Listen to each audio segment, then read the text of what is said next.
Pues esta semanal tenemos un gran invitado, el licenciado Daniel Toribio, un hombre de Estado, fue secretario de Finanzas, fue ministro de Finanzas, fue administrador del Banco de Reservas, es el encargado de la Secretaría Económica de la Fuerza del Pueblo y miembro de la Dirección Central, además de gran amigo. Daniel, un placer, un honor tenerte en el programa. Gracias, Ramón, por con invitarme. tu experiencia económica y docente, además. Sí. Comenzamos fuera de la que tú impartiste docencia prácticamente en todas las universidades y que muchos funcionarios de hoy en día pasaron por tus manos. Así es. La verdad es que sí, yo más que funcionario público siempre lo que fui fue un profesor, sí. Profesor. Vamos a comenzar con las dos tacitas de aroma, sabor y calidad que nos brinda Kenia e Industrias Vanilejas. A esta hora de la mañana, bueno, pues en Tona.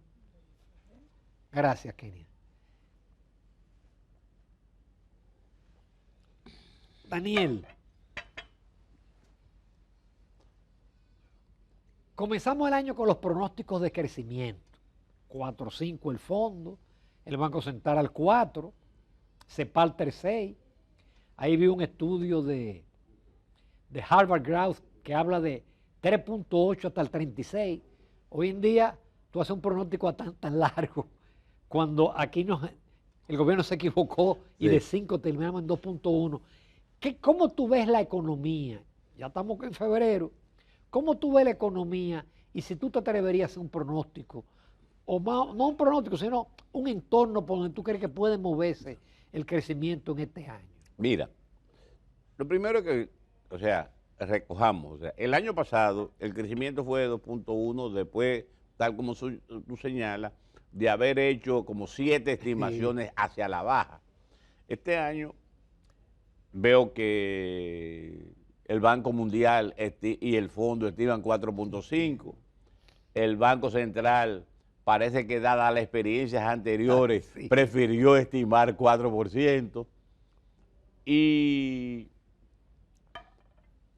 bueno, y lo que hace el amigo Ricardo Hausmann, que es el que está en Harvard, y que durante muchos años yo lo conozco, nos conocemos porque de alguna forma u otra fue asesor de nosotros, trabajó en el BID y además tuvimos grandes vínculos cuando trabajó en el BID como economista principal, y él estima un crecimiento más o menos de 3 puntos hacia el, yo creo que es hacia el 26, hacia el 26. Mira, lo primero es que nosotros los economistas somos muy dados a las estimaciones, a los supuestos, dado tal cosa, pero de que ceteris paribus. Esa es la expresión, ceteris paribus. O sea, dado una serie de supuestos, si esos supuestos se dan, se da aquello. Pero si uno de esos supuestos se cae, entonces ya tú tienes una explicación. Mira, por ejemplo, el año pasado. Hay una cosa que a mí me llamó la atención, porque inclusive si viera a los amigos del Banco Central, se lo dijera. No me digan a mí que la economía, una de las razones por las que la economía no creció fue por la tormenta Melissa. La tormenta Melissa fue en octubre. Y sucede que el sector agropecuario creció más en el último trimestre que en el tercer trimestre. Entonces, no hay ninguna correlación entre, o sea, búscale otra explicación. Además, ya la economía estaba en 2.0, 2.1 cuando llegó Melissa. Pero además es que no tuvo ese impacto, porque el sector agropecuario creció más en el último trimestre. Entonces, en ese escenario, o sea, dar excusas y excusas, siempre habrá excusas. ¿Cuál es? Tú sabes, perdón, que ellos decían, la restricción financiera global. Pero aquí están cogiendo préstamos sin problema y logran préstamos. No, pero además del entorno internacional. Y mi observación sobre este tema es el siguiente. Mira, Centroamérica y el Caribe, Centroamérica fundamentalmente, creció más que nosotros, pero mucho más que nosotros. Mira, cuando nosotros estábamos en el gobierno, nosotros veíamos hacia el lado por dónde venía Panamá. Exacto. Porque era el competidor. O sea, Panamá era nuestro competidor. No Nicaragua, ni Guatemala, ni El Salvador, ni Honduras, para nada.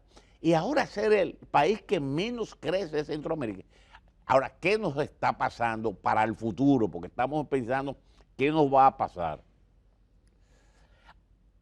digo yo, ¿qué cosas han cambiado para que el crecimiento sea más que lo del año pasado? O sea, ¿qué está haciendo el gobierno para que sea así?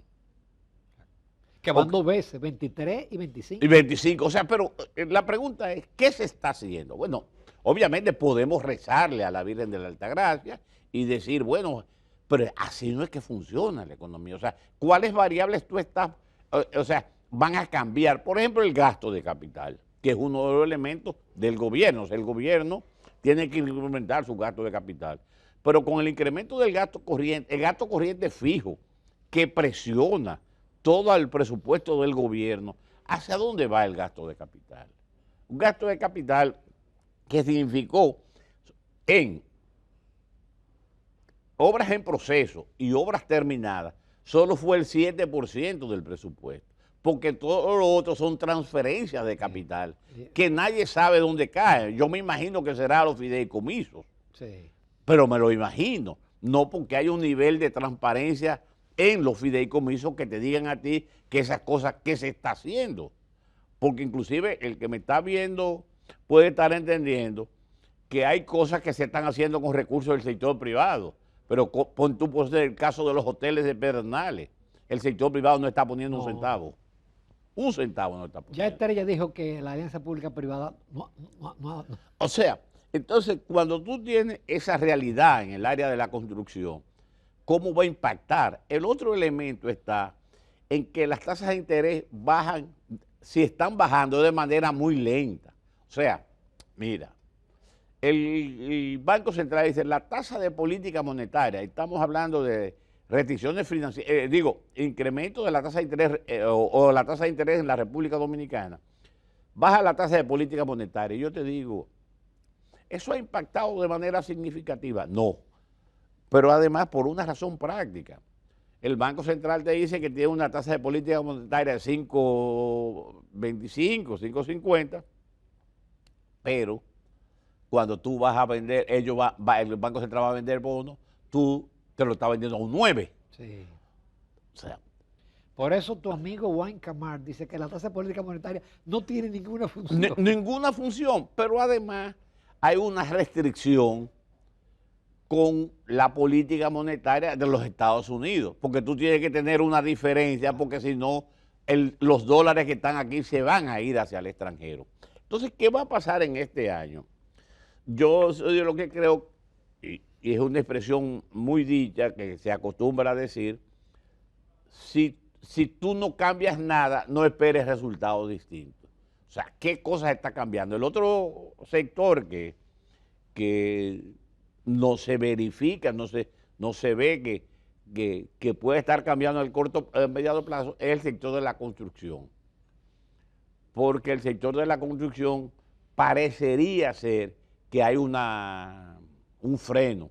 Ahora acabo de ver, por ejemplo, el precio del cemento se ha disparado en la República Dominicana, pero la demanda de cemento ha disminuido en el país y es una expresión de qué está pasando. Yo no sé, o sea, posiblemente sería bueno discutir con la gente del sector, porque, por ejemplo, yo tengo un amigo en Santiago que construyó, no vendió nada en plano y después de haber terminado toda su obra no ha vendido ni 2 apartamentos de 24 apartamentos que construyó. Es porque también se ha disparado el precio de las unidades. Claro, y entonces si tú tienes tasa de interés elevada, porque la tasa de interés tiene un doble impacto, tiene un impacto en los constructores, pero tiene un impacto en el consumidor. Si tú vas a comprar, el cliente, vas a comprar y vas al banco con tasa de interés que tú no resistes, entonces llega un momento, tú dices, no, pero no me meto en eso. Si además tú le sumas que si los gastos comunes, o sea, que normalmente son muy elevados, y eso hace que posiblemente sea más conveniente seguir alquilando. Entonces, en ese escenario, el año, en mi opinión, si crecemos 3%, es mucho. Estoy de acuerdo. O sea, si crecemos un 3% es mucho, porque no hay nada que esté cambiando el escenario que vivimos el año pasado. Y eso, el argumento externo no tiene, ya hoy en día nadie lo compra en la República Dominicana. Todos los días decimos que hay más turistas, que las remesas están creciendo, que las inversiones extranjeras están creciendo, entonces no hay restricción externa. Todos los temas. No se puede hablar de incertidumbre mundial. No, para nada.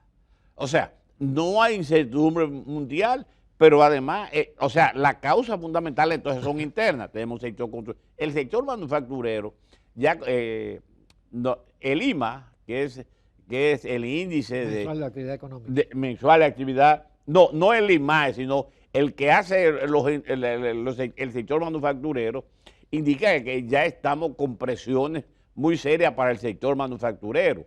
Mira, yo estoy preocupado, pero no estoy preocupado solo por este año, sino por el futuro de la República Dominicana, y voy a señalar por qué. En este año va a cerrar, o ya comenzó a cerrar, Guinda G, que es la empresa que fabrica textiles en Bonao. Sí, una empresa importante. 2.000 empleados. O sea, 2.000 empleados. Y voy a unirlo con los 30.000 empleados que está despidiendo Amazon. Ya el año pasado, en el 2025, despidió 14.000 empleados y para este año se estiman unos 16.000 empleados. ¿Qué es lo que pasa? Que ya los procesos productivos están cambiando con una rapidez enorme. Ya hoy en día el uso de la inteligencia artificial y la robótica nos están dando señales claras de que si tú no cambias, te vas a quedar atrás. Y la República Dominicana tiene limitaciones en ese sentido. Mira, hay un tema que tal vez uno no es para hacerle propaganda, pero que no es agradable, el tema de los call centers. Eso va a desaparecer. Totalmente. O sea, todas aquellas cosas que son automatizadas van a desaparecer. Pero no es que van a desaparecer en 10 años. No es ya. Entonces, es que ya tú tienes un robot que te va a responder. Y te va a responder como si fuera un humano. Mejor que un humano. Mejor que un humano. Entonces, en ese escenario, ¿cuántas personas trabajan en call center? O sea, ¿qué estamos haciendo para convertir a esos jóvenes que están ahí o los que vienen en personas preparadas para el futuro del mundo y de la República Dominicana? Mira, la República Dominicana tiene una gran oportunidad, pero también una gran oportunidad, un gran desafío, pero un peligro. En la medida en que todas aquellas cosas manuales o repetitivas que se hacen en el mundo comiencen a ser hechas por robots, comiencen a ser hechas por inteligencia artificial, a una parte de nuestros jóvenes no van a conseguir empleo. Entonces, ¿qué cosas estamos haciendo para eso? Mira, o sea, El Salvador no es el mejor ejemplo y nosotros no veíamos El Salvador, pero te voy a poner un ejemplo simple. En El Salvador ya tú tienes una aplicación que te dice, que te permite hacer cita en los hospitales públicos desde la aplicación. Aquí hay que sentarse horas y horas. O sea, yo estoy hablando de cosas que son simples, que se pueden estar haciendo, pero además, eso estamos hablando en eso, o sea, la robótica, por ejemplo, para lectura de imágenes, eso ya es una rutina, ya que hay un laboratorio que tiene inteligencia artificial en la lectura de imágenes. Hay varios ya. Hay varios ya. Entonces, ¿a cuántos radiólogos sustituye? O sea, estamos pensando en eso. Entonces nosotros queremos crecer igual como crecíamos. Este es un país que desde el 96 a la fecha, hasta el 23, 24, crecía en 5.6%, creció. Por encima de cualquiera de los países de Centroamérica. Y hoy en día eso no se ve. Y el tema es que estamos haciendo lo mismo. O sea, no hay nadie, ni del gobierno, que esté pensando en estas cosas. Pero claro, en el caso de ustedes, del gobierno del PLD, el componente de inversión pública era alto. Claro. Leonel Fernández gastaba el 4, el 5% del PIB en construcción y Danilo hizo otro tanto. Eso pesaba. Bueno, pero también hay que entender, no solo que se gastaba, sino que se gastaba con un resultado esperado. Yo siempre digo, ahora que veo que hicieron una emisión de bonos por parte del Ministerio de Hacienda, Yo te iba a hacer esa pregunta. que nosotros no somos opuestos a los préstamos. Pero yo siempre pongo el ejemplo, que no es totalmente el caso, de la presa de Tavera. La presa de Tavera la hizo el doctor Balaguer sin financiamiento. ¿Cuántas veces se ha repagado la presa de Tavera? En productividad, en agua, en servicio para la gente. Pero pensemos en el metro. El metro tiene un costo y tuvo un costo económico, pero en términos social y de productividad, lo que es el metro es mucho. O sea, el mejoramiento de la calidad de vida, del transporte, del tiempo que pierde, es mucho. En ese escenario, entonces, uno puede decir, una inversión de esa naturaleza es importante para la sociedad, pero cuando tú estás invirtiendo en gastos que no son gastos de capital, que no generan, obviamente estás teniendo un impacto negativo.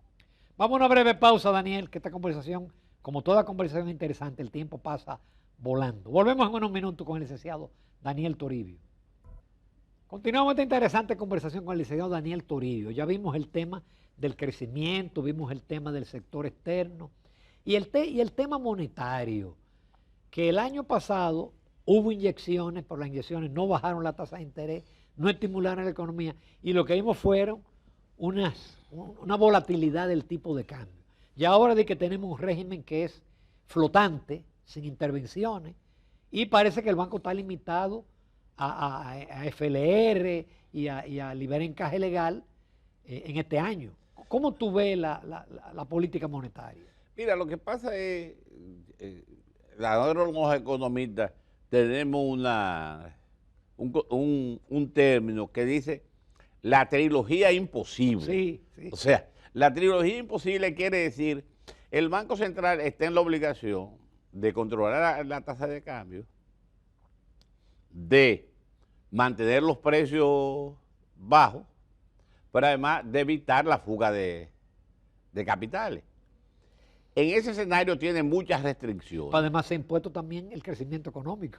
Claro, Aunque no es la función. Que no es la función, pero las funciones reales del Banco Central. Entonces, eso, y el Banco Central ha querido siempre tratar de resolver los tres problemas cuando, desde el punto de vista económico, puramente económico, es una trilogía imposible. Tú tienes que coger dos de ellas.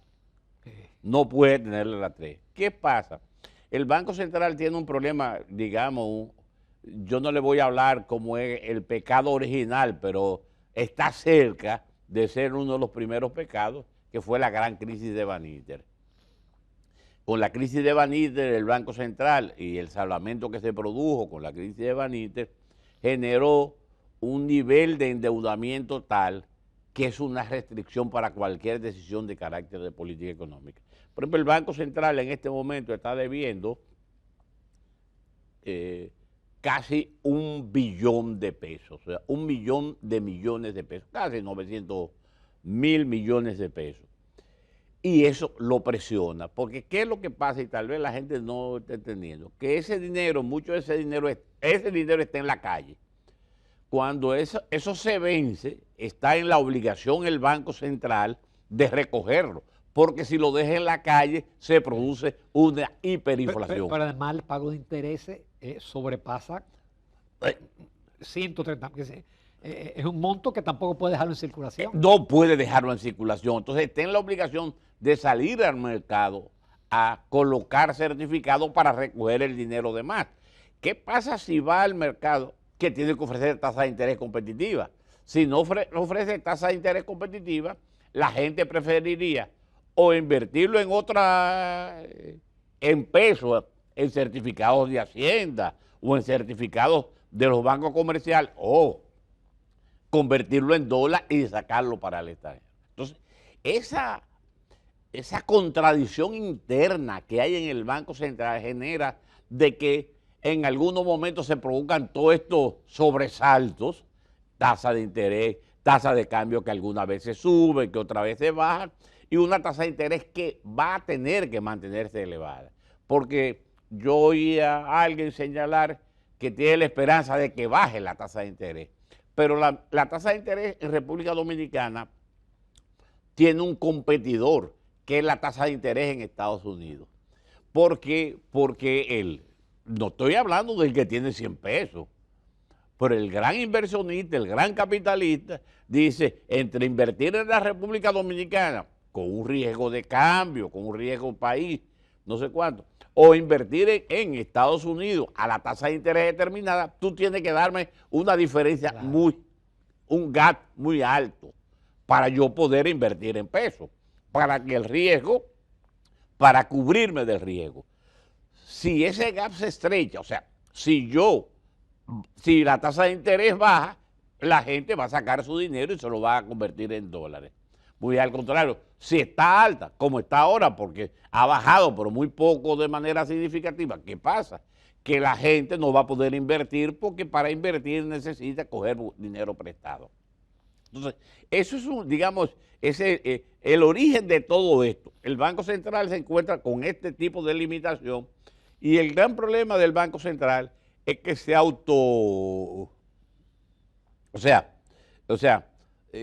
se siente como obligado a hacer cosas que no son sus funciones. Por ejemplo, el año pasado el Banco Central, en un gran esfuerzo, logró que la tasa de interés, la tasa de inflación fuera 4.95. Obviamente, 0.5 por debajo digamos, del ancla, que es entre 3 y 5%, con un gran problema, porque cuando tú le preguntas a la gente si percibe eso, se da cuenta que no, y tiene razón la gente, también por unas razones prácticas y estadísticas. Los alimentos y bebidas no alcohólicas crecieron casi un 9%. Exacto. Y uno lo ve en la factura del supermercado. Claro, pero además lo ve todos los días. Yo siempre digo que los promedios son engañosos. Si tú tienes un país donde el promedio de la temperatura es un 0% en invierno y es un 40% en verano, tú tienes una temperatura promedio de un 20%. Muy agradable. Muy agradable, pero no te metes en el verano y no te metes en el invierno en este país. Igual pasa con la inflación. ¿Por qué la gente lo siente más? Primero, porque subieron más, pero segundo, no todos los días una parte de la canasta familiar te incrementa. Por ejemplo, tú tienes un alquiler que no te sube en el año. Entonces, en el día a día tú no estás pagando. Pero si tú vas al colmado, al supermercado, al ventorrillo, ahí sí lo sientes. Ahí sí lo sientes porque lo sienten en el día a día. Entonces, en ese escenario, el tema para la población, para el que nos ve, no es si estamos o no anclados, sino qué está pasando con mi nivel de vida, con el costo de la canasta familiar, y eso impacta a la gente. Y eso inclusive preocupa mucho a la gente. Lo peor es que nosotros, en Centroamérica, solo tuvimos un poquito por debajo de Honduras, que fue 4.98. Esa es otra. Todos tuvieron, Costa Rica tuvo una inflación negativa. Negativa. O sea, los países de Centroamérica tuvieron inflaciones por debajo de la de República Dominicana. No solo que crecieron más, sino tuvieron inflación por debajo. Ellos no tuvieron problema con el entorno internacional. No tuvieron problema con el entorno internacional. Entonces, yo llamo mucho la atención porque hay mucho de discurso. Y yo creo que la economía no puede convertirse tanto en vender una idea. Yo reconozco que hay que ser optimista, pero reconozco también que uno tiene que ser prudente. Inclusive que la profesión de economista requiere un cierto nivel como de sobriedad en el manejo de las cifras y las informaciones. Entonces todo es un espectáculo. Por ejemplo, tú ves en los periódicos, llega 1,000,000 y pico de visitantes. Explícame. ¿Cuántos de esos visitantes son visitantes o son turistas? Entonces, te dicen que, o sea, te quieren crear la confusión en la cabeza entre visitantes y turistas.